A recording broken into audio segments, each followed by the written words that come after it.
Hello, আসসালামু আলাইকুম। সবাই কেমন আছেন? আজকে আমি তেলাপিয়া মাছ ফ্রাই করতে নিয়েছি।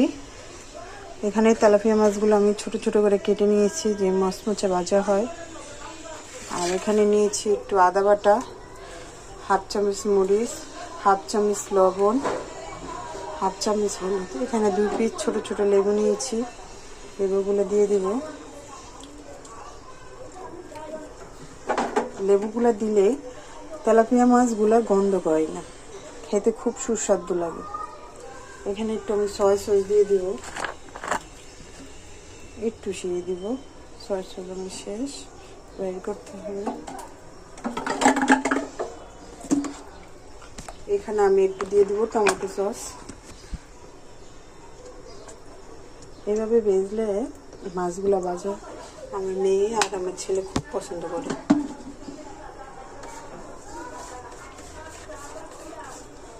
সবগুলো মেখে নিব।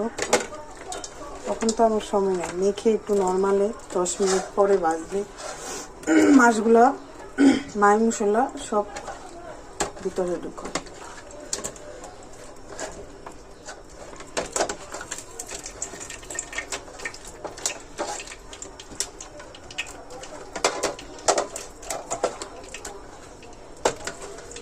কে কে কীভাবে তেলাপিয়া মাছ ভেজে খান আমার একটু কমেন্ট করে জানাবেন। আমি তো এভাবেও ভেজে খাই, আবার হলুদ মরিচ দিয়ে ভেজে খাই। এখানে আমি তেল গরম দিয়েছি, তেলাপিয়া মাছগুলো একে একে সবগুলো আমি দিয়ে দিব।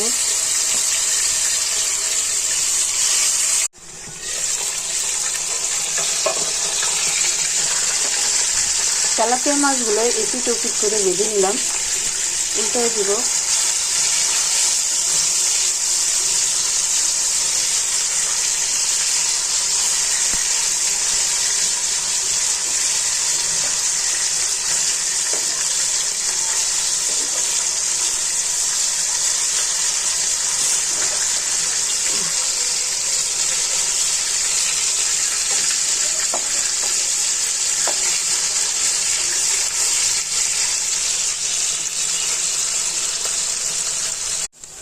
আমার তেলাপিয়া মাছের ফ্রাইয়ের জন্য আমি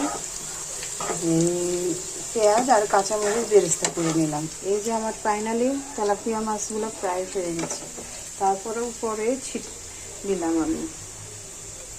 তেলাপিয়া মাছগুলো ফ্রাই কেমন হয়েছে? কালো কালো করলাম, সয়া সসের কারণে কালো হয়েছে, আর টমেটো সসের কারণে। ফ্রাইগুলো কেমন হয়েছে জানাবেন। আসসালামু আলাইকুম, আল্লাহ হাফেজ।